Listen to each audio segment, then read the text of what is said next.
네, 여러분. 제가 이제 판서한 거를 써두시는 게 좋을 거예요. 왜냐면 이제 전략 부분을 말씀을 드릴 건데, 이제 그 인사관리의 관리사와 이론사를 보다가, 그 이론사가 이제 전략적 인적자원 관리가 나오게 된 어떤 배경과 또 완전히 이제 연결이 되어 있거든요. 그래서 제가 이제 이쪽 빈 부분에는 이제 관리사, 이론사를 간단하게 얘기하고, 여기는 지금 다 전략적 인적자원 관리에 대한 내용들이에요. 근데 이제 이 전략적 인적자원 관리라고 하는 것이 전략이라고 하는 그 단어가 주는 어떤 이제 또 추상적인 특성 때문에 어렵단 말이죠. 그래서 어떤 페이지가 그 내용을 읽을 수 있는 부분이고, 그래서 이 어떤 논리적인 흐름들을 제가 이제 문장으로, 그리고 이제 페이지 수로 정리를 해 놓은 거라서 나중에 여러분들 복습하실 때 이 순서대로 페이지 수를 찾아서 읽어야 돼요. 그러니까 좀 어렵죠. 그냥 이제 그 선형적으로 읽는 게 아니라 왔다 갔다 하시면서 읽어야지만 이제 이 책이 좀 완전하게 읽히는 거라서 제가 페이지 수를 이제 다 특정을 해서 여기다가 써놓은 거거든요. 그래서 요거는 여러분들 판서를 해두셔야지 나중에 이제 제대로 복습을 할 수가 있습니다. 어떻게 이제 잠깐 앉을까요? 네, 찍으실 분들. 네.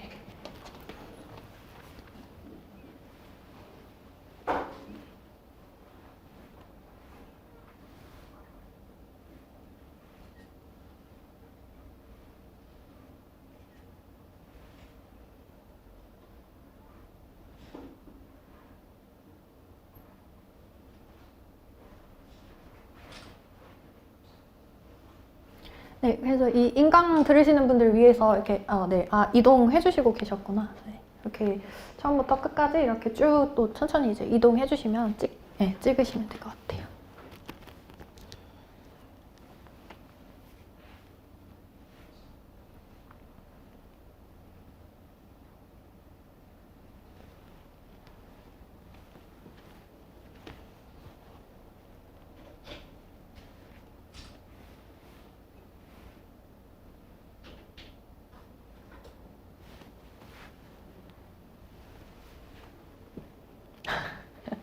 여러분 정말 당황.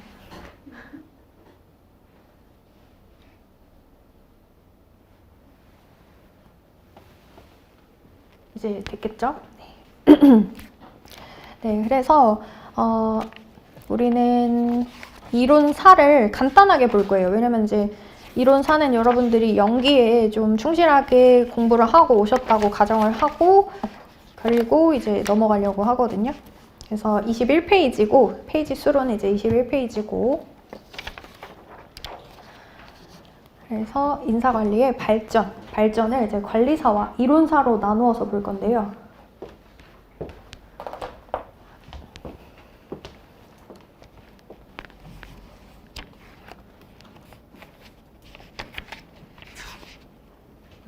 여기 고성과 작업팀, 여기에만 이제 84페이지 이제 추가만 해드릴게요.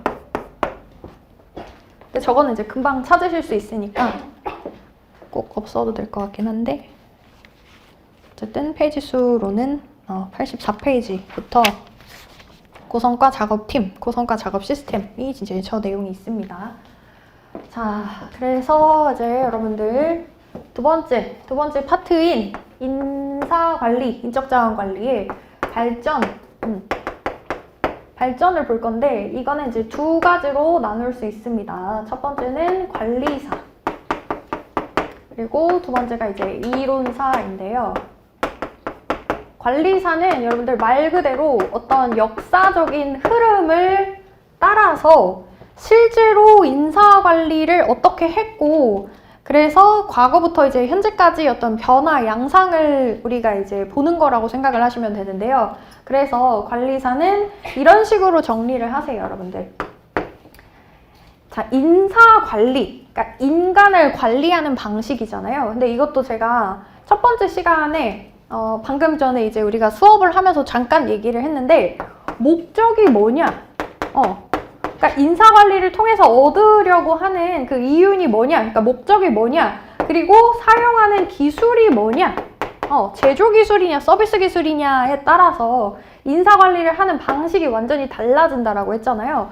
그래서 그 관리사는요, 인사관리의 어떤 역사라고 하는 거는 반드시 무엇이 변했냐면 기술과, 주로 사용하는 기술이 변화한 것과 함께 맥을 같이 하고요. 그리고 그 기술이 달라지면 그 기술을 주로 사용하는 그 인간에 대한 어떤 관점, 그리고 그 인간의 능력, 그 인간에게 우리가 요구하는 능력도 달라지게 되거든요. 그래서 예를 들면 제조 기술, 그리고 그 중에서도 어떤 그 제조 기술 중에서도 아주 수준이 낮은 수준의 그런 제조 기술을 영위하고 있는 그런 환경에서는 인간에게 기대하는 것이 별로 없습니다. 그러니까 인간의 어떤 매우 특출난 능력, 그리고 또 인간만이 가지고 있는 능력, 인간의 어떤 뭐 창의성이라든지 재량이라든지 이런 것들을 기대하지 않는 관리를 하겠죠.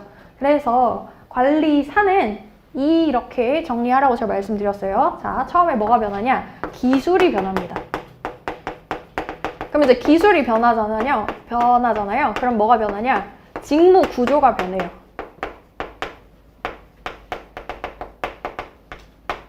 이제 직무 구조가 변하면 인간의 능력과 그리고 그의 욕구에 대한 관점이 변화합니다.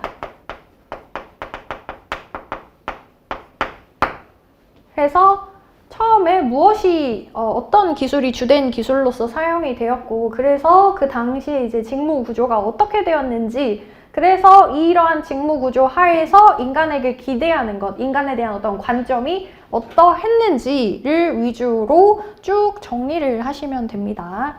그래서 간단하게 이렇게 넘어가고 책에서 조금 간단하게 또 볼게요. 그리고 두 번째, 이론사는요. 이론사는 이게 특징이에요. 그러니까 관리사는 역사라고 했잖아요. 이론사는 가설이 특징입니다. 그러니까 즉 이론이라고 하는 거는 항상 어떤 이제 과학적인 접근이 있어야지 이제 그런 것들을 이론이라고 부를 수 있어요. 그래서 제가 여러분들한테 주장하는 이거는 이론입니다. 그러니까 내가 임의로 주장하는 것은 이론이 될 수가 없잖아요. 그러니까 이론이라고 하는 것은 이 4개의 단계를 거쳐야 되거든요. 기술하고 설명하고 예측하고 통제할 수 있어야 돼요. 이 이론을 통해서. 그러니까 기술이라고 하는 거는 이런 거예요. 어떤 상태를 묘사하는 거죠. 그러면서 어떤 상태를 묘사하는 그 과정에서 원인이 뭐여서 이렇게 됐구나라고 하는 것을 설명할 수 있어야 돼요. 그럼 이제 원인과 결과가 밝혀졌다라는 거잖아요. 원인과 결과가 밝혀지면 어떤 원인을 보고 그럼 나중에 어떤 결과가 나타나겠다라고 하는 것을 또 예측할 수 있게 되죠. 그러면 이제는 그 결과, 내가 바람직하다고 생각하지 않는 결과를 예방할 수 있는 어떤 통제가 가능하게 된다는 겁니다. 이거를 할 수 있는, 이걸 이제 추구하는 것이 이론이라고 하는 것이고, 그래서 이론에서는 뭐가 중요하냐면 어떤 가설을 세우고, 그래서 그것을 검증하는 어떤 실험이 있게 되죠. 그래서 가설과 실험과 이게 제일 중요해요. 가설이 있고 그 가설이 진짜인지 를 검증하는 실험이 있고 그 다음에 뭔가를 깨닫습니다. 이게 진짜 중요해요. 자, 그래서 제가 보라색으로 친 부분을 위주로 정리하시는 거예요. 관리사는 뭐가 변했고, 그래서 일하는 방식이 어떻게 변했고, 인간이 어떻게 변했는지, 그래서 기술과 일과 사람으로 정리하시는 거고요. 이론사는 무엇을 주장했는지, 그래서 그것을 어떤 의미로 받아들이게 되었는지, 시사점이 굉장히 중요하다. 그래서 가설과 실험과 시사점 세 등분을 해서 외우시고 이해하세요. 뭘 주장했지? 그래서 뭘 주장했고 그거를 어떤 걸로 검증했지? 그래서 이게 인사관리에 주는 시사점이 뭐지? 3등분해서 정리하세요. 그래서 관리사도 3등분, 이론사도 3등분 해가지고 정리하시면 너무 좋겠죠. 자, 그러면 이론사를 본격적으로 볼 건데 지금 이제 자리가 없어서 얘를 지울게요, 여러분들. 이론사에서 5가지 정도의 큰 어떤 흐름들을 볼 건데요. 그래서 이론사, 이제 뭔가 가설을 세우겠죠. 그래서 이거를 이제 중점적으로 좀 한번 봅시다.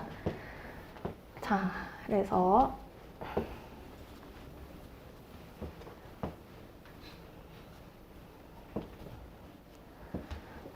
이론사. 이론사를 그래서 다 이런 식으로 정리할게요, 여러분들. 가설. 가설. 여기다가 쓰자. 가설. 그리고 그것에 대한 어떤 실험. 그리고 간략한 시사점. 이렇게 정리를 할게요. 이렇게 해서 여기다가는 이론을 그냥 적읍시다. 자, 첫 번째.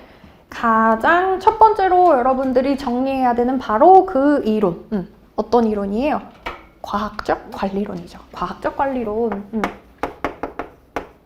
테일러의 과학적 관리론이에요.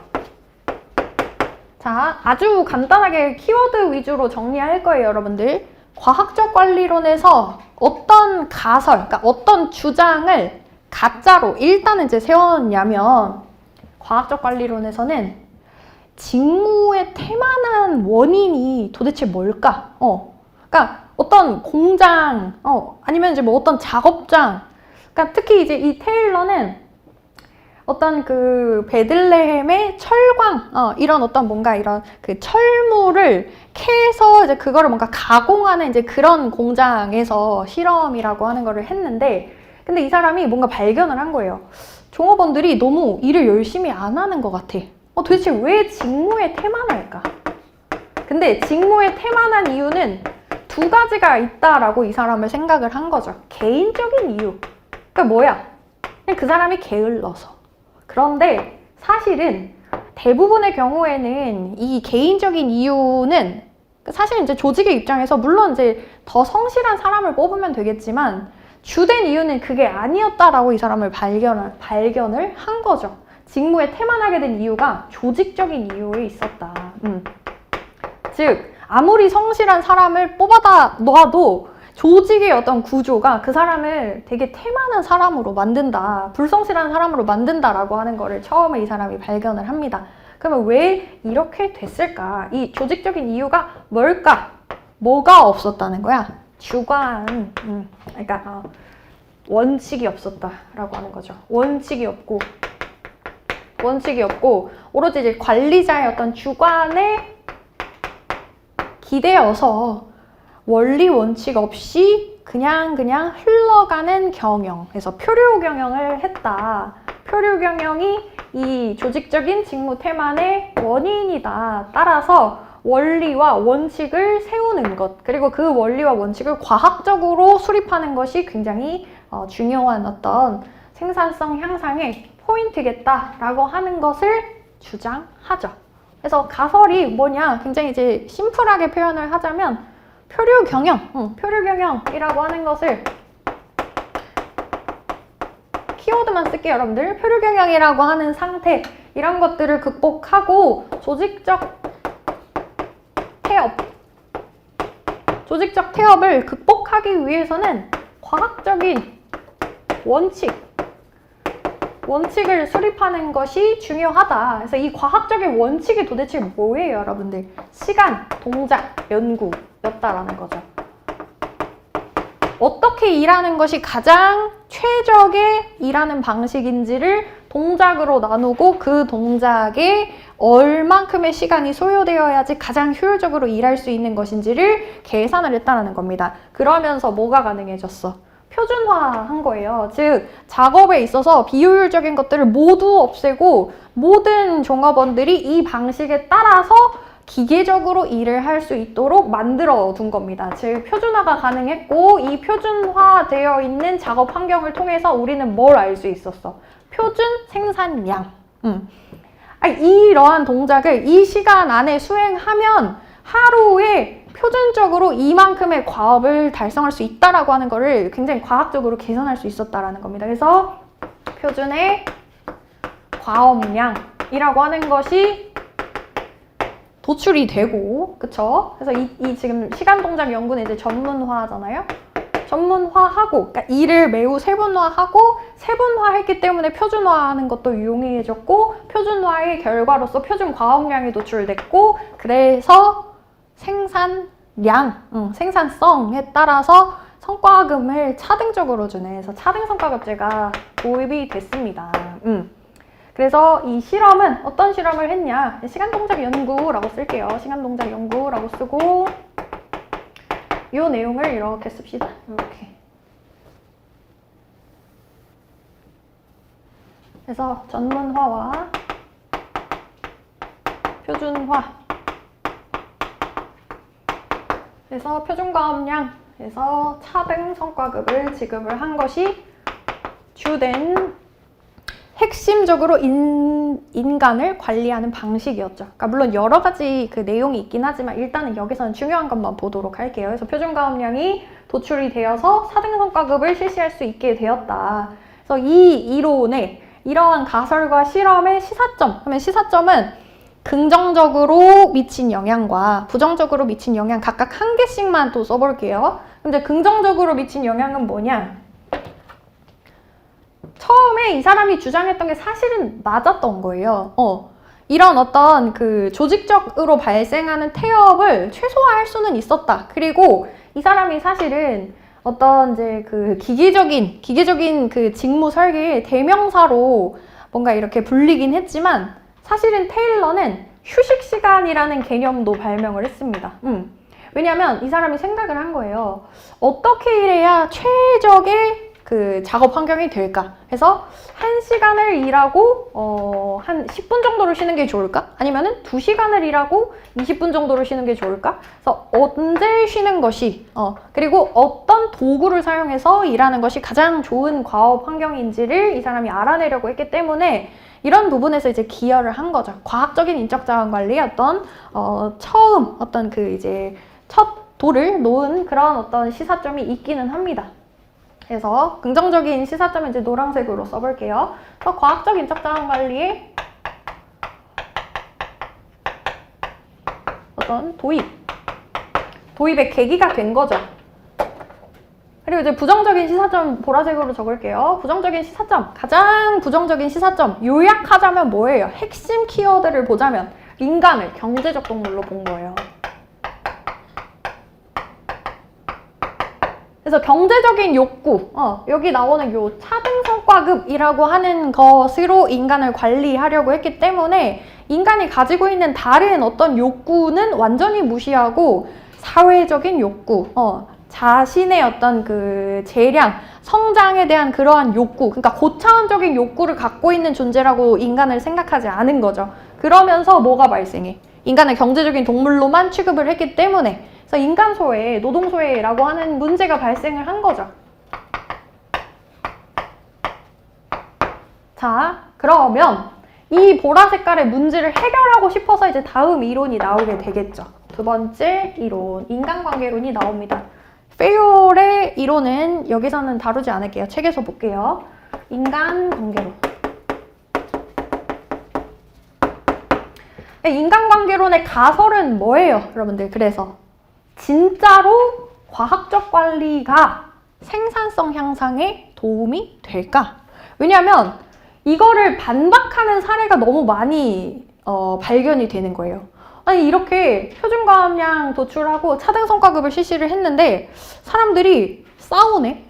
조직과 갈등이 계속해서 일어나네. 그리고 생산성이 유의미하게 뭔가 그 개선이 되지 않네. 이런 문제가 왜 발생하는 거지? 그럼 뭔가 이제 이 원칙이 잘못된 건가? 그러니까 실제로 과학적인 관리가 생산성 향상에 도움이 되는지를 검증하려고 했다.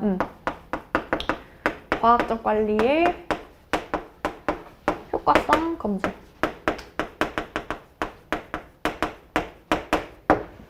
그래서 이 과학적 관리가 실제로 효과적인지 생산성 제고에 실제로 효과적인지를 검증하는 것이 원래 당초의 이 목적이었기 때문에 그래서 첫 번째 실험이 뭐가 되냐면 조명, 조도를 조정하죠. 그래서 낮은 조도에서 생산성이 높은지 아니면 높은 조도에서 아주 밝은 조명에서 일을 더 잘하는지를 실험을 하지만 별로 상관이 없었다. 그리고 이제 계전기 조립. 얘는 뭐예요, 여러분들? 얘는 여기서는 뭐가 나와야 돼? 그쵸? 여기는 호손 효과라는 키워드가 나와야죠. 여기서 발견을 한 거예요. 계전기 조립실. 여기서는 발견을 합니다.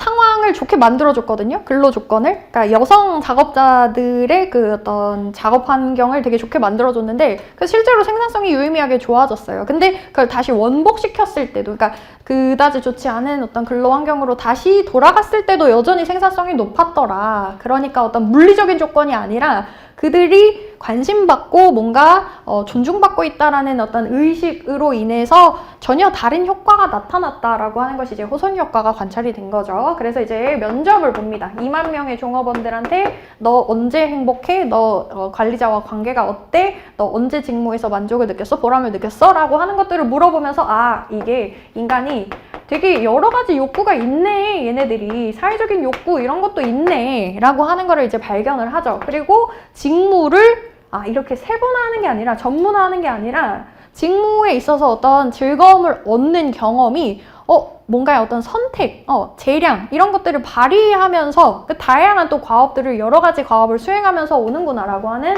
어떤 이제 직무 만족을 위해서는 이거를 확대하는 것도 필요하구나. 직무 설계의 중요성을 여기서 이제 깨닫죠. 그 다음에 이제 배전. 그래서 여기서는 이제 남성 작업자들이 나오고 여기서는 비공식 집단의 규범. 이거는 뭘 의미하냐면요. 이 과학적 관리론에 의하면 조직은 오로지 조직의 목적을 위한 하나의 수단이자 도구예요. 그러니까 뭐가 완전히 배제되냐면 이 조직 안에 있는 인간들이 가지고 있는 인간 특성. 인간의 특성은 뭐야? 사람들과 친하게 지내고 싶어하고 또는 조직의 목적과 전혀 별개로 자신의 어떤 정치적인 목적이 있는 그런 조직, 그러니까 그런 인간의 어떤 특성을 무시한 게 과학적 관리론이라면 여기서 이제 생긴 새로운 어떤 발견을 한 거죠. 이게 집단이라고 하는 그 안에 자기들끼리의 어떤 상호작용을 통해서 우리들이 꼭 지켜야 하는, 그러니까 조직이 우리에게 지켜야 된다라고 하고 요구하는 그런 룰이 아니라 집단 안에서 암묵적으로 준수해야 하는 어떤 규범이 있고 그 규범에 따라야 할 의무가 자생적으로 뭔가 생긴 거구나. 이것이 조직의 성과, 조직의 생산성에 영향을 미치는 그런 부분이었구나를 발견하죠. 그래서 시사점이 뭐냐? 시사점은 긍정적인 부분의 시사점은 인간의 또 다른 욕구, 인간의 어떤 고차원적인 욕구를 이제 인식하기는 했다라고 하는 겁니다. 인간의 사회적인 욕구.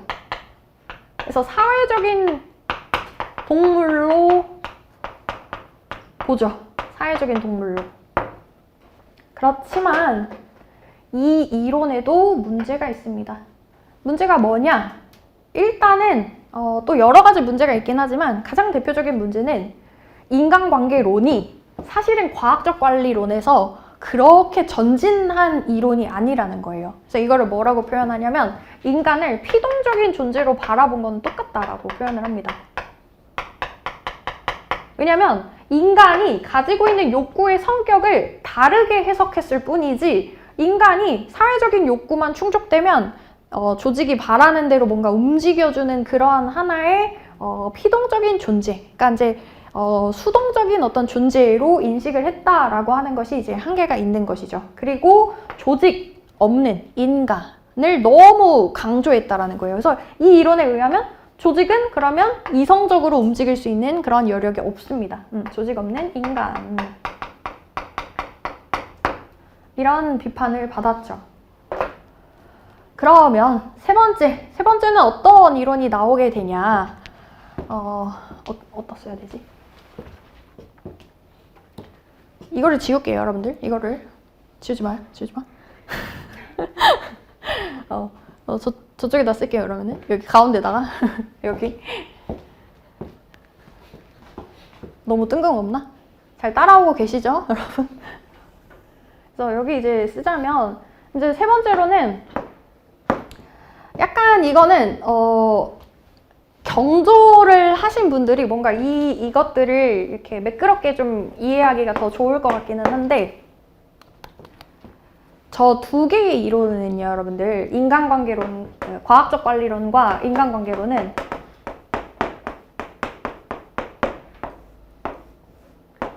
굉장히 폐쇄적으로 조직을 이해하는 이론이에요. 그러니까 조직이 외부의 어떤 환경과 상호작용을 한다라고 보지 않아요. 이게 뭘 의미하냐면 one best way가 있다고 믿는 거예요. 모든 조직에 통용될 수 있는 유일한 어떤 원칙. 이 원칙만 따르면 무조건 인적자원 관리에 성공할 수 있다라고 하는 걸 믿는 그런 이론이 이제 과학적 관리론과 인간관계론의 또 공통점인데 이것이 이제 조금 변하게 됩니다. 그래서 사실은 이 중간에 그러니까 과학적 관리론과 이제 인간관계론 다음에 행동과학이 나오게 되는데 행동과학은 얘는 이제 조직 개발로 이어지는 그런 이론이에요. 그래서 얘는 조금 책에서 보고 그래서 어떤 흐름, 큰 메인의 흐름만 보자면 세 번째 이론은 시스템이라는 개념이 나옵니다. 시스템 이론. 시스템 이론은 이거예요. 자, 시스템이라고 하는 거를 제가 알려드릴게요. 시스템은 처음에 목적이 있습니다. 이 시스템의 목적이 있어요. 자, 그리고 두 번째. 이 시스템의 목적을 달성하기 위해서 필요한 하위의 시스템들이 있어요. 그리고 이 하위의 시스템들과 그리고 이 원체, 본체인 시스템은 무엇과 상호작용을 반드시 해야만 생존할 수 있냐면 환경과 상호작용을 해야만 합니다.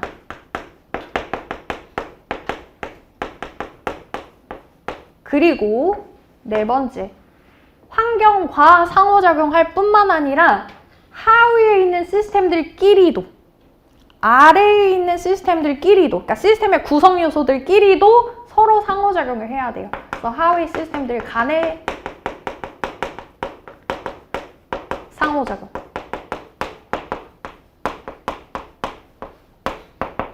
그래서 앞으로 우리가 이제 시스템이라는 키워드를 진짜 지겹도록 쓸 건데 인사관리가 시스템이다 라는 말을 많이 쓰잖아요. 인사관리가 왜 시스템이냐면 인사관리의 목적이 뭐예요? 인사관리의 목적은 기업의 경영활동을 도와서 이윤을 창출하려는 목적이 있고 이러한 목적을 달성하기 위해서 확계평 보유이라고 하는 확보라는 시스템. 그래서 여러분들 이제 책 보다 보시면 이제 뭐가 나오냐?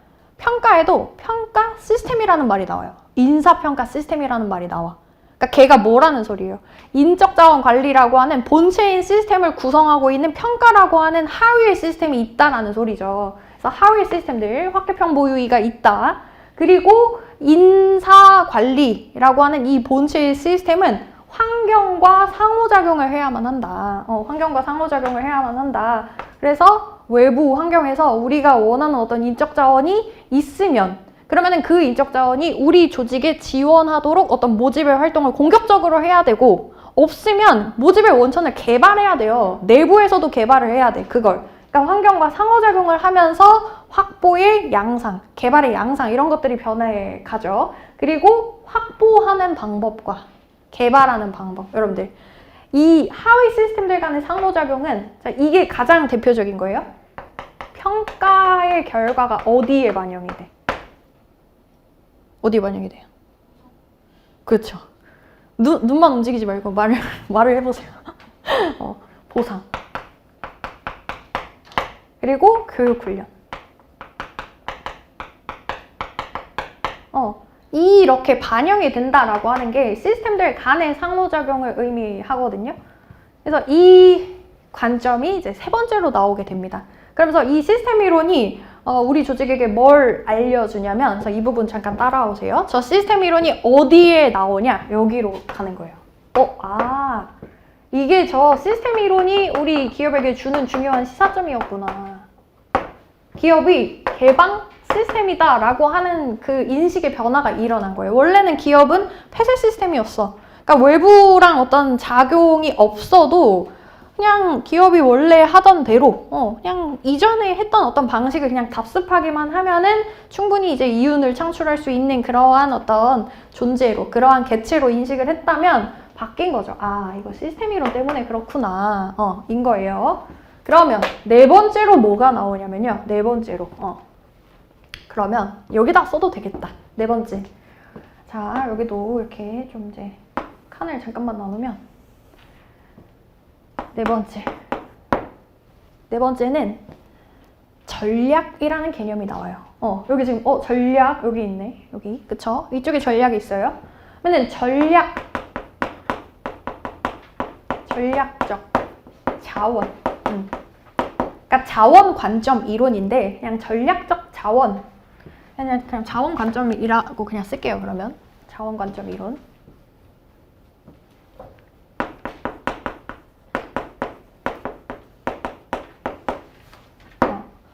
자원 기반 이론, 자원 관점 이론. 그래서 이 자원이라고 하는 것에 대해서 재인식이 일어나는 이 이론이 등장하게 되는데 이게 왜 그러면은 나온 거냐?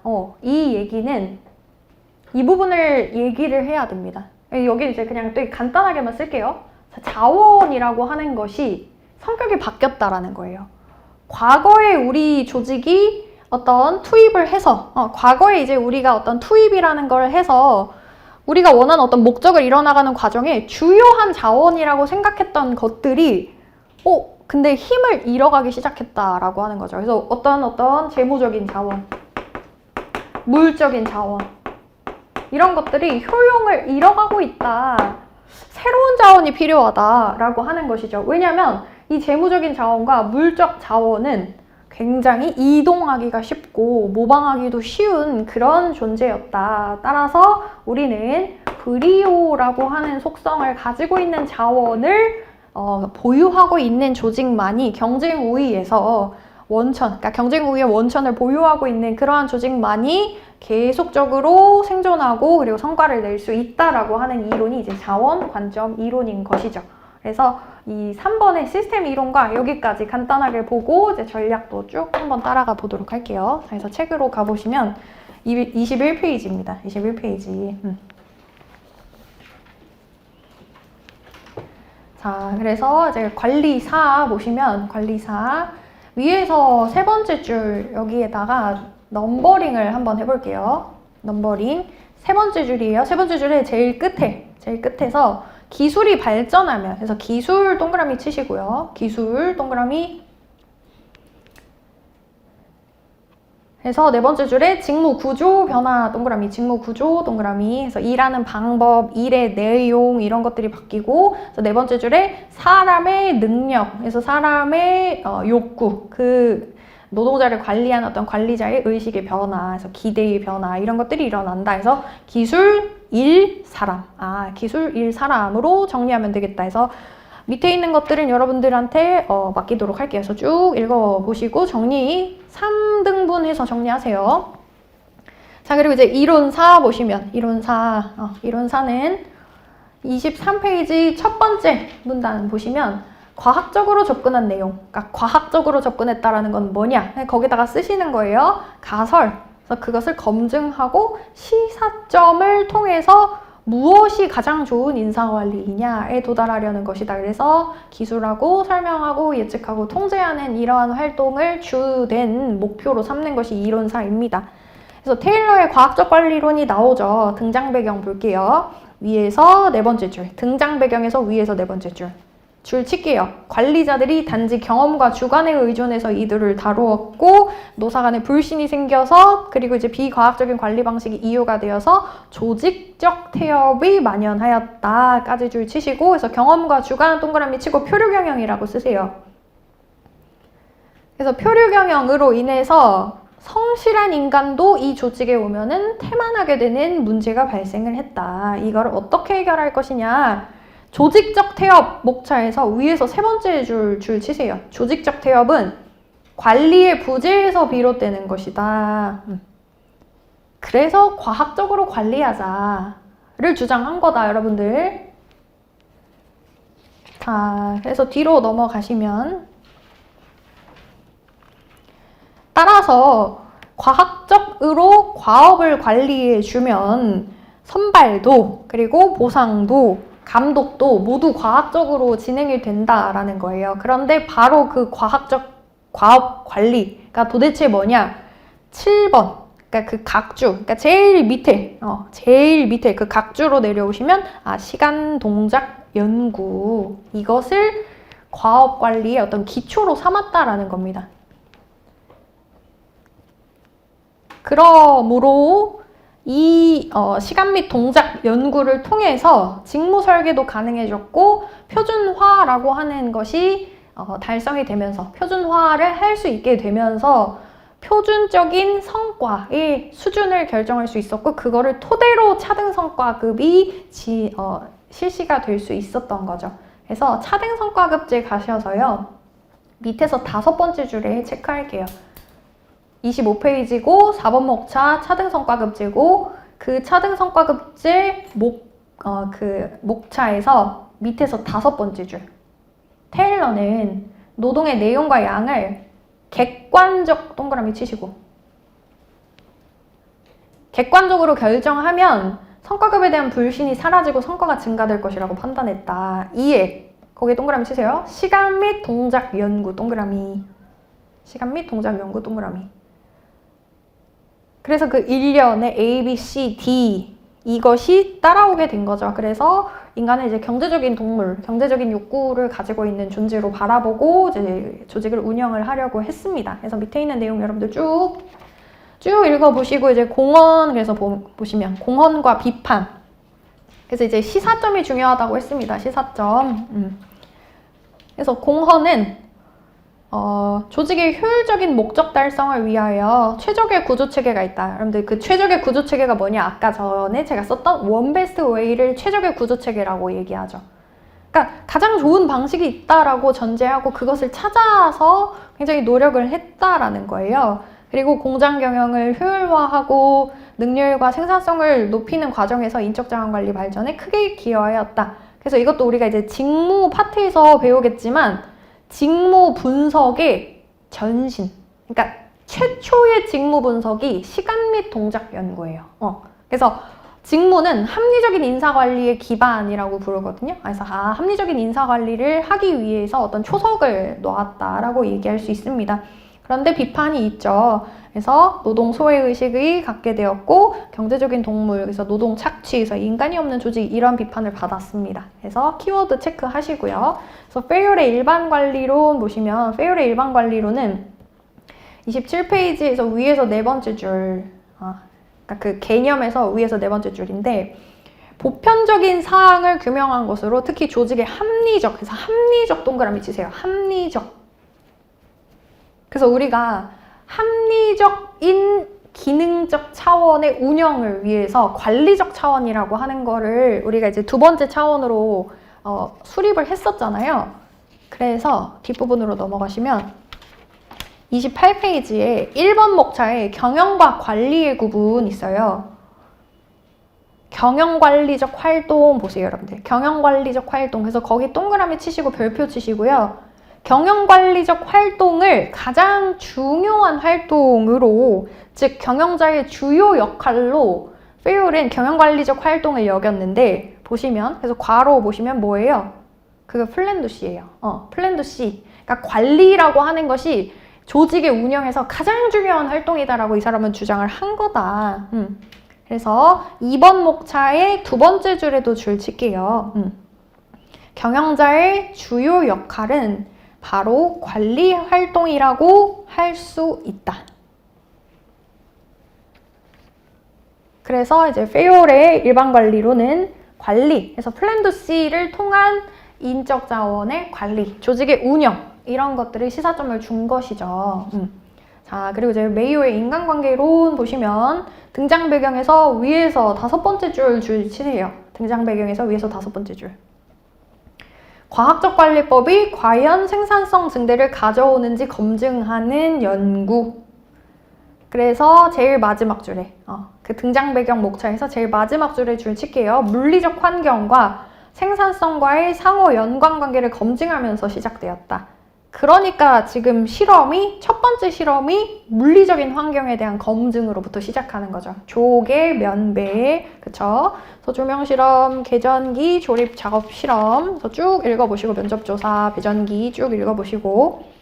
그래서 이것도 공헌과 비판 보시면, 공헌은 인간을 사회적인 동물로 보기 시작했다. 그리고 집단에 있는 어떤 인간의 특성으로 발생하는 비공식 집단, 집단의 규범 이런 것들도 관리의 대상으로 삼아야 된다라고 하는 어떤 이해의 확대가 이루어졌다라는 거죠. 그리고 직무 만족의 중요성을 강조하기 시작했습니다. 그런데 이제 비판은 여전히 3번 동그라미 보시면 여전히 근로자들은 비합리적인 인간이다 라고 봐요. 그러니까 이제 인간의 피동성을 여전히 그냥 유지하고 있는 이론인 거죠. 그래서 과학적 관리론에 비해서 뭔가 이제 큰 발전이 있는 그런 이론은 아니었습니다. 그리고 세 번째 이론은 이제 행동과학적 접근이 있는데요. 자, 행동과학적 접근은 내용을 먼저 보세요. 내용을 보면 자, 동그라미 쳐볼게요. 내용에서 첫 번째 줄에 행동과학은 조직을 전체 동그라미. 첫 번째 줄에 전체. 그리고 두 번째 줄에 그 오른쪽 끝으로 가시면 인본 동그라미 치시고요.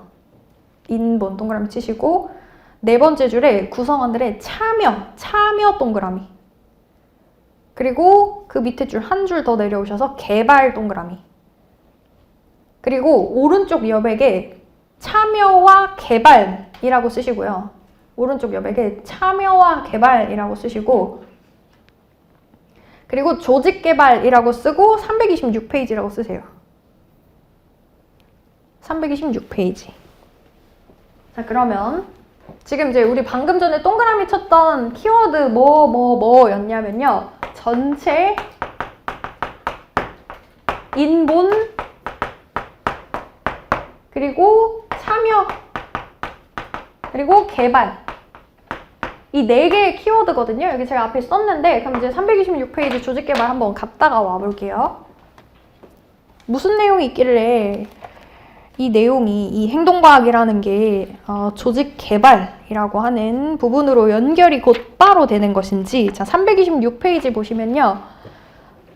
조직 개발. 자, 위에서 두 번째 줄. 조직 개발의 개념에서 두 번째 줄. 행동과학의 기법을 통한. 그래서 행동과학이랑 이거 같이 보는 거구나. 그래서 행동과학의 기법 동그라미 치시고 아까 행동과학 31페이지 있었거든요. 31페이지라고 쓰세요.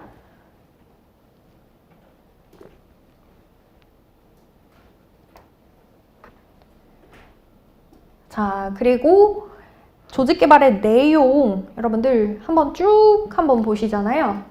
그러면 개인 수준의 조직 개발의 내용은 뭔가 이 인간의 개발에 중점을 두고 있어요.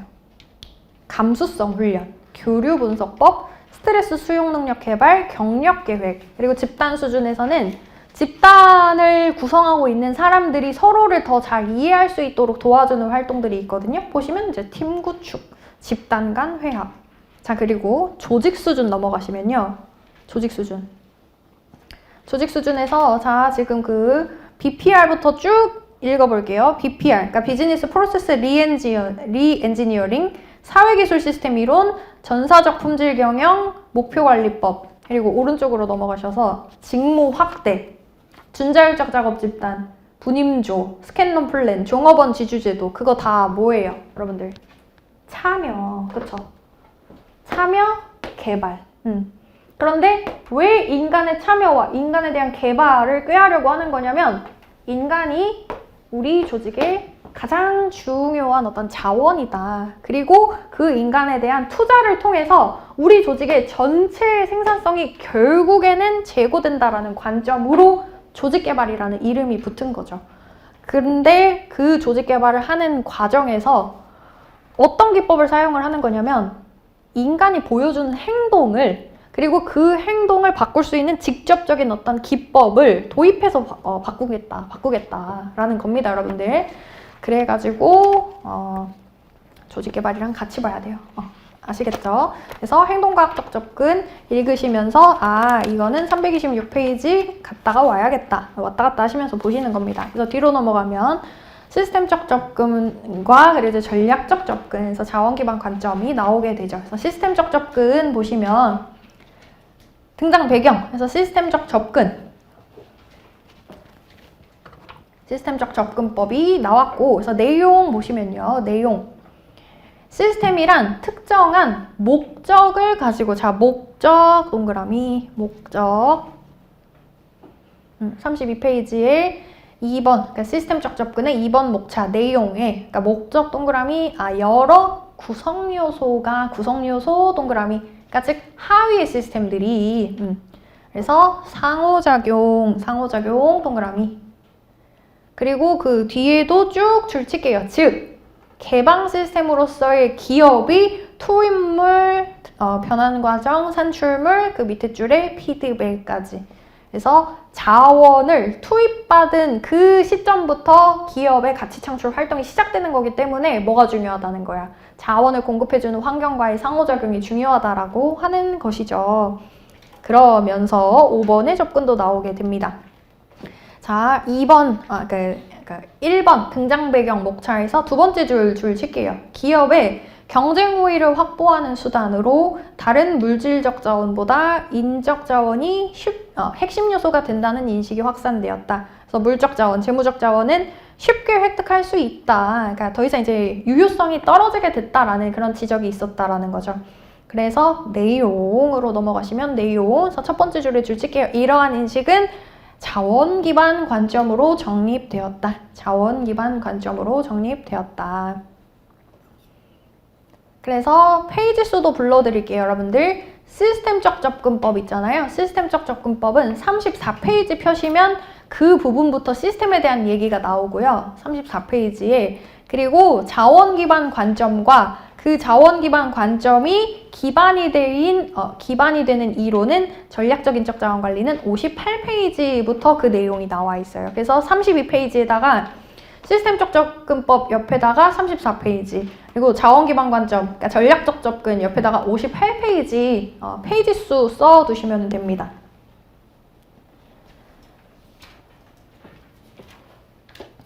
자, 그렇게 해서 여기서부터 이해가 되죠. 뭐가 생긴 거예요, 여러분들? 뭐가 생긴 거야? 관점에 변화가 생겼다. 과학적 관리론과 인간관계론에 의하면 기업은 폐쇄 시스템으로서 원베스트 웨이를 찾는 것이 가능한 그런 개체예요. 하지만 기업이 환경과 상호작용하는 그러한 개체로서 여겨진다면, 그러니까 기업이 개방 시스템이라면 환경과의 상호작용이 굉장히 중요하고, 즉 환경이 변화할 때 기업도 변화해야지만 성과를 낼 수 있고 생존할 수 있게 됩니다. 그것을 상황이론이라고 불러요. 그래서 이 상황이론을 집약하는 말이 구조는 전략을 따른다 라는 말이 있어요. 구조는 전략을 따른다. 그러면 이제 전략을 먼저 쓸까요? 전략을? 전략이 있고 그 전략에 따라서 구조가 결정되어야 된다라고 주장하는 거예요. 그래서 이 내용이 뭐야? 여기 있죠. 전략, 구조, 경영과정, 경영행동. 이것이 모두 얼라인, 정렬되었을 때 성과가 난다라고 하는 이 내용으로 이제 가게 되는 것이다. 자, 그러면 그러니까 1번과 2번까지 여러분들 잘 이해되셨죠?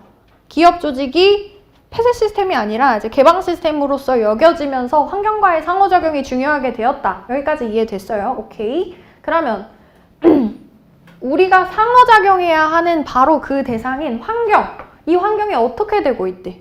환경이 매우 복잡하고 불확실해지고 변동적이고 아무것도 확신할 수 없는 매우 모호하고 불확실하고 그런 상황이 됐다라고 하는 것이죠. 그러니까 옆에 페이지 수 있으니까 여러분들 따라가시면서 왔다 갔다 하시면서 저처럼 한번 정리 한번 해보세요.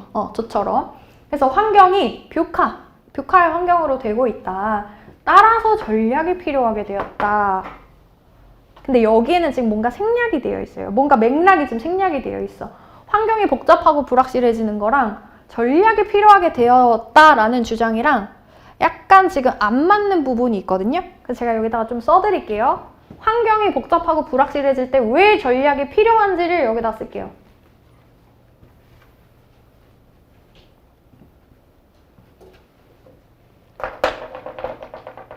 전략이 뭔지를 먼저 써야 됩니다. 그러면 자, 전략이란 뭐냐? 이 세 개의 개념이 들어가야 됩니다. 전략, 무엇인가를 전략이라고 부르려면 이 세 가지가 들어가야 돼요. 첫 번째, 분석, 환경에 대한 분석. 두 번째, 분석한 결과를 토대로 앞으로 어떻게 해야겠다라고 하는 방향, 설정. 그러니까 예측과 설정이죠. 그리고 그것을 토대로 내가 갖고 있는 자원과 내가 앞으로 획득해야 하는 자원과 그리고 그 자원을 어떤 식으로 써먹어야 하는지 조직화에 대한 의사 결정.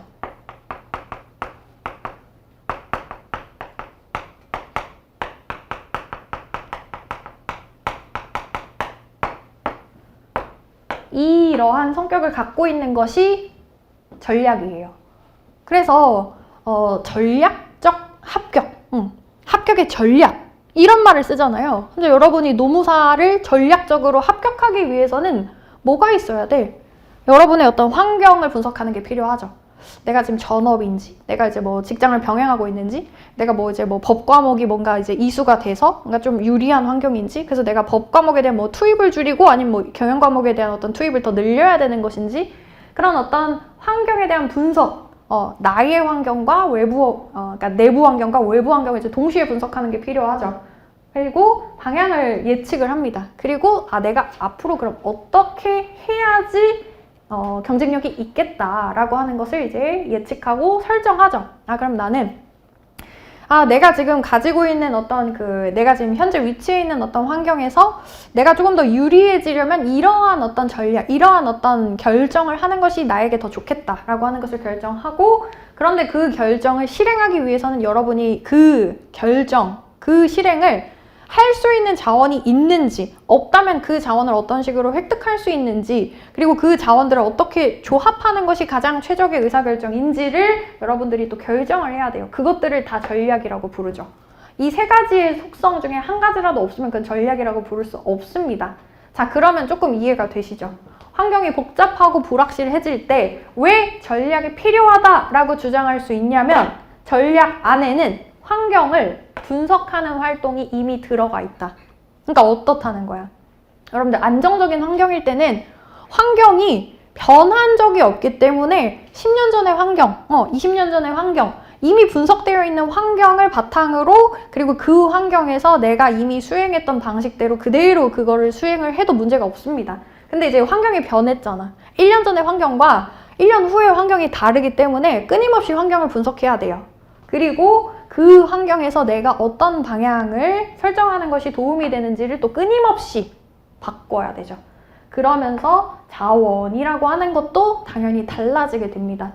그래서 환경이 달라지면 내가 가야 하는 길, 방향도 달라지고 그 방향이 달라지면서 내가 사용하는 자원도 완전히 달라지게 되는 것인데, 근데 이 자원이 우위를 갖고 있어야 된다는 거죠. 왜냐면 이 전략을 실행하는 것은 자원에 달려있기 때문이다. 따라서 이전과 완전히 다른 종류의 전략을 실행하기 위해서는 경쟁 우위의 원천이 되는 자원을 사용해야 되는데, 그러한 자원을 가치 있는 자원이 있어야 되고, 희소한 자원이 있어야 되고, 모방하기가 어려운 자원이 있어야지 내가 새로운 환경에서 새롭게 수립한 전략을 실행할 수 있게 됩니다. 근데 이 가치 있는 자원, 그리고 매우 희소한 자원, 그리고 모방이 불가능한 자원, 그러면 이렇게 불이 세 가지의 속성을 가지고 있는 유일한 자원은 뭐밖에 없다? 인적 자원, 그쵸? 인적 자원밖에 없는데, 이 O가 뭐냐는 거예요. 이 O가 뭐냐? 모든 인간이 곧바로 자원이 되는 것은 아니다. 뭐가 있어야 되냐? 여기에도 키워드를 하나 더 써야죠. 인과적 복잡성이라는 키워드를 써야죠. 인과적 복잡성. 즉, 모든 인간이 곧바로 자원으로서 활용될 수 있는 것은 아니고, 이 인간이 우리 조직의 전략과 그리고 그 전략이 구현되어 있는 어떤 제도와 함께 어우러져서, 그래서 인과적 복잡성은 여러분들 원인과 결과를 찾아내기가 어렵다라는 뜻이에요. 그래서 우리가 이제 뭐 애플, 뭐 아니면 뭐 마이크로소프트, 그런 어떤 기업의 인사관리의 제도, 그래서 뭐 그 기업에서 야 절대평가를 한다더라. 이제 뭐 OKR을 사용한다더라. OKR을 그냥 막 갖다 써. 연봉제를 막 갖다 써. 근데 왜 성과가 안 나는 거야? 이런 인과적인 복잡성에 의해서 그 조직의 문화, 전략, 구조, 제도 여러 가지들이 매우 복잡하게 얽혀서 이 인간이 실제로 어떤 경쟁국의 원천으로 그때 변하는 것이죠. 그러니까 이런 것들이 필요하다라는 거예요. 그러면 인과적인 복잡성은 이제 언제 발생하는 것이냐? 환경과 전략과 구조와 경영 과정과 경영 행동, 실제로 인간의 어떤 행동까지 우리가 바람직하다고 생각하는 그 행동이 실제로 발현이 될 때, 그때 성과가 난다라고 하는 것이 이제 이것이 챈들러 모델이고 64페이지의 내용이 있습니다. 그럼 이제 여기서 같이 보면은 좋은 이론이 뭐냐면 산업조직론이라는 이론이에요. 산업조직론. 얘는 뭐냐? 산업조직론은 어떤 산업에 내가 종사하는지, 내가 무슨 산업을 영위하는지에 따라서 사실은 내가 결정할 수 있는 것은 제한이 있다라는 거거든요. 그러니까 뭐가 중요한 거냐면 산업조직론은 외부 환경이 더 중요한 거예요. 그러니까 뭐가 중요한 거냐? 외부 환경을 잘 분석하는 게 중요해. 그래서 산업조직론은 이렇게 주장하는 거죠. 공급자, 그리고 고객. 그들에 의해서 내가 결정할 수 있는 것은 제한적이라는 거예요. 그래서 산업조직론의 관점에서 바라보면 자동차 산업의 경쟁자가 누구야? 내가 만약에 현대차야? 현대차면은 우리의 어떤 그 경쟁자들은 뭐 혼다, 그리고 뭐 테슬라, 이런 어떤 그 자동차 기업이 될 거고, 그리고 그들과의 어떤 관계에서 사실은 내가 취할 수 있는 어떤 전략이라는 게 매우 뭔가 제한적으로 된다라는 것이죠. 그리고 이것은 단기적으로 의사결정에 사실은 효익이 있기는 합니다. 그러니까 진짜로 먼 미래를 생각하지 않고 진짜 지금 뭐 1년, 뭐 아니면 3년 정도의 의사결정을 내가 내린다고 하면은 제일 먼저 고려해야 되는 건 사실은 그들의 전략, 그리고 이제 대체제, 고객, 그리고 뭐 정부, 공급자, 이런 어떤 관계를 생각하지 않을 수 없단 말이에요. 단기적으로는. 다만 30년 후에도 여전히 현대차와 테슬라가 이런 어떤 위치에 머물러 있을 것이냐, 그러니까 그거는 장담할 수 없다라는 거죠. 그게 이 자원기반 관점이 내부 역량을 중요하게 생각하는 거고, 장기적인 역량 개발을 중요하게 강조하는 이론이라는 겁니다. 그래서 모두 보완적으로 사용하자라는 거예요. 그러니까 산업조직론을 이제 뭐 폐기하자가 아니라 외부적인 어떤 영향력을 분석하고 단기적인 의사결정에 도움이 되는 측면이 있다. 그 같이 보자. 여러분들 64페이지 33 같이 보세요. 자, 그러면 이렇게 얼라인 되어 있는, 그래서 실질적으로 이제 경쟁국의 원천을 획득할 수 있는 바로 그 인적자원 관리를 전략적 인적자원 관리라고 부릅니다. 그러면 이 전략적 인적자원 관리는 아까 우리 잠깐 설명했어요. 도대체 전략적으로 인적자원을 관리한다라는 상태가 도대체 뭐냐? HR 이슈가 전략을 수립할 때 고려되고 수행할 때에도 반영되는 것이 전략적 인적 자원 관리다라는 거예요. 여기도 한 가지 더 개념을 조금 더 또 추가할게요. 여기다가 쓸게요.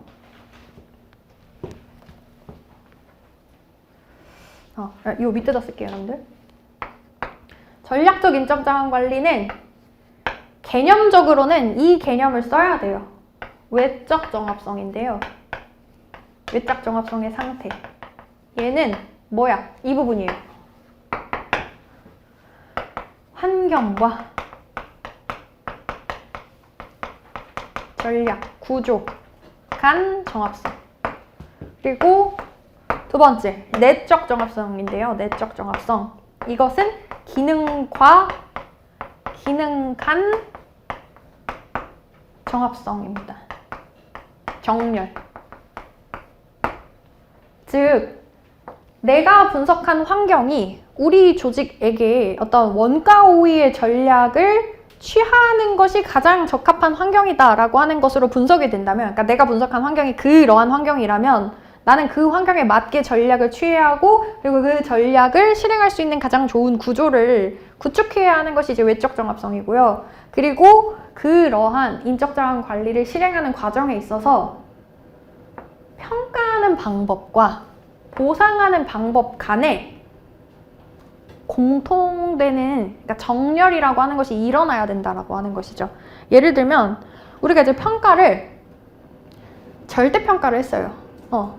아니 상대평가를 했어요. 상대평가를 했는데 상대평가를 하고 보상에 있어서는 차등적인 보상을 주는 게 아니라 기본급을 똑같이 주고 성과급도 집단 성과급을 다 똑같이 줬어. 그러면 이제 상대평가에서 내가 1등을 한 거예요. 서열 1위를 했어. 근데 왜 보상은 이게 뭐야? 나는 왜 열심히 일을 했지? 그럼 이 사람은 어떻게 되냐? 일을 열심히 하지 않게 됩니다. 동기가 사라지기 때문이죠. 그래서 이런 식으로 내가 추구하는 것이 어떤 그 차등적인 보상, 차등적인 인적 자원 관리로 인해서 차등적인 성과의 창출, 그래서 아주 높은 성과를 이제 위해서 사람들이 서로 경쟁하는 것을 추구한다면 평가하는 방법도 거기에 따라가야 된다. 보상하는 방법도 그러한 어떤 목적에 따라가야 된다라고 하는 것이 내적 정합성인 거죠. 그게 전략적 인적 자원 관리의 개념입니다. 그래서 이러한 상태를 달성을 하려면 HR 스태프의 역할이, 그리고 라인의 역할이 각각 어떻게 되어야 하냐? HR 스태프는 당연히 HR 이슈를 전략에 반영하기 위해서 전략적인 업무를 더 많이 해야 하고 행정적인 업무에 있어서 비중이 줄어들어야 합니다. 라인은 여전히 라인의 업무를 잘 해야 하지만 인적 자원에 대한 실질적인 관리 업무를 더 많이 맡게 되는 것이죠. 이 부분에 내용이 있고, 그러면 이렇게 역할의 변화가 일어나기 위해서는 페이퍼 위주의 인적 자원 관리를 벗어나야 됩니다. 통합정보 시스템과 내부 인트라넷을 구축하는 EHRM이 그래서 도입이 되는 거예요. 아무런 이유 없이 도입되는 건 없다, 여러분들. 인사관리에서는 특히 아무 이유 없이 뭔가 이렇게 되진 않아요. 모든 것에 이유가 있습니다. 모든 것에 근거가 있어요. 그래서 그 결과 EHRM이 도입된 그 결과 행정 서비스가 라인에 이전될 수 있고, 스태프는 더 이상 비용을 지출하는 그러한 어떤 부서로 여겨지는 것이 아니라 프로핏 센터로서, 즉 인적 자원이라고 하는 가장 중요한 자원을 통해서 실질적인 이익을 굉장히 높게 끌어낼 수 있는 이제 프로핏 센터로 여겨지기 시작했다라는 것이죠. 즉 전략적 인적 자원 관리가 실현되면서 아주 높은 성과가 창출이 될 수 있어요. 그래서 전략적 인적 자원 관리는 아까 썼던 것처럼 외적, 내적 종합성뿐만 아니라 이제 여기서는 조금 더 나간 거죠. 인사 관리라고 하는 이제 경영의 하나의 활동뿐만 아니라 인사와 재무 기능도, 그러면 마케팅 기능도 사실은 정렬이 있어야 된다는 거예요. 예를 들면 우리가 이제 굉장히 어떤 차별화 전략을 취하고 있어요. 차별화 전략은 이제 프리미엄 가격을 추구하는 거죠. 우리가 판매하려는 그 재화의 굉장히 독보적인 가치를 소비자들이 느낄 수 있게 해서 프리미엄 가격을 매겨서 비싸게 파는 거예요. 그러면 인사에 있어서 어떤 사람들이 필요해? 독보적인 가치를 고안할 수 있는 그런 인재가 필요하고, 재무적인 부분에 있어서도, 재무적인 부분에 있어서는 물론 저는 재무를 공부한 적이 없기 때문에 뭔가 이제 정답을 말하기는 조금 어려울 수 있지만, 어쨌든 이 프리미엄 가격을 위해서는 재무적인 부분에 있어서 투자할 부분과 비용을 절감해야 할 부분은 그러니까 구분을 해야 할 것 같아요. 그리고 이제 뭐 마케팅적인 부분에서도 마케팅의 이제 어떤 역량이 또 중요하겠죠. 아무 어떤 기능, 뭐 대단한 기능이 사실은 없어도 그런 어떤 프리미엄의 가치를 고객들이 느낄 수 있게 하는 뭔가 뭐 헤리티지를 부여한다든지 그런 것들이 이제 마케팅 기능에서 필요하겠죠. 그것이 전략적 인적 자원 관리의 이제 가장 마지막 요건이라는 것입니다. 근데 그거를 위해서 특히 이 인사와 재무는 여러분들 ROI라고 하는 이 지표를 통해서 사이좋게 될 수 있어요. 왜 그러냐면 이거 어려운 내용 아니라 인사관리를 위해서는, 인사관리의 어떤 그 본질을 위해서는 돈이 많이 들어가거든요.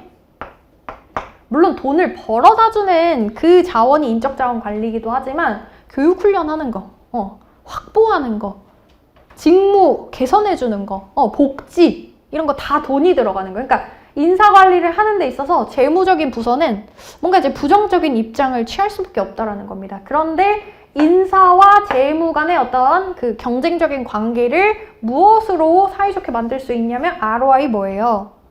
투자. 그러니까 투자에 대한 리턴. 우리가 투자, 재무적으로 투자 얼마나 했는데 진짜로 얼마나 리턴 됐는지 재무쟁이들이 좋아하는 지표로 확인시켜 줄게. 스태프가. 바로 나. HR 스태프. 바로 나. 프로핏 센터인 내가 ROI라는 지표로 재무적인 기능도 내가 개선시켰다라는 거를 확인시켜 줄게. 그러니까 궁극적으로 전략적 HR임 실현이 된 거죠. 여기까지가 된 겁니다. 그리고 이제 고성과 작업팀이라고 하는 거는 뭐냐? 정말로 말 그대로 평범한 성과가 아니라 독보적인 어떤 성과를 창출하기 위해서는 저기 우리 처음에 그 1번부터 있잖아요. 이 관점을 모두 포함하고 있으면서 여기 이제 추가된 개념이 뭐냐면 우리 아까 조직개발 보셨잖아요. 조직개발과 QWL이라는 개념과 이런 것들이 이제 추가되는 것입니다. 그래서 이 고성과 작업팀은 쉽게 말하면 복잡한 환경 속에서 고성과를 창출하려면 인간에 대한 근본적인 긍정적인 시각, 인본주의적인 시각을 바탕으로 인적 자원을 핵심 역량화 시켜야 되는데 그 과정에서 인간들이 가지고 있는 작업의 질을 높이고 참여와 개발을 촉진하면 그들이 우리 조직의 고성과를 가져다 줄 것이다 라는 개념입니다. 그래서 여기까지 이어지는 거예요. 전략적 인적 자원 관리가 여기까지 이어지는 거예요. 자, 집에 갑시다. 여기까지예요. 한 번에 다 끝낸 거예요, 여러분들. 36페이지부터 80페이지까지 이 페이지들을 다 한꺼번에 이제 제가 설명을 드린 건데, 그래서 오늘은 이제 시간이 다 됐으니까 여기서 끝내고 이제 내일 오셔서 줄 치시면서 이제 필수적인 문장, 이제 키워드 체크하면서 한 번 더 책을 또 보도록 할게요. 그래서 오늘은 또 반드시 제가 여기 체크한 요 페이지 수를 따라가시면서 그러니까 선형적으로 보면은 책을 인사관리를 그냥 10페이지 다음에 11페이지, 11페이지, 13페이지 이렇게 보시면 그러면 이제 좀 응용력이 떨어질 수밖에 없어요, 여러분들. 아시겠죠? 그래서 이 순서대로 한번 이제 복습하시고 내일 와주시면 너무너무 좋을 것 같습니다. 네. 여러분들 첫 수업인데 뭐 자료도 막 이제 막 12개 나가고 막 갑자기 막 100페이지 진도 나가고 깜짝 놀라셨을 텐데 내일 안 오시면 안 돼요. 내일도 뵙겠습니다. 네, 여러분들. 네, 감사합니다. 네. 그리고 이슈 페이퍼도 내일 제가 한번 짚어드릴게요. 이거 이제 책에다가 그냥 껴놓으시고 그대로 갖고 오세요.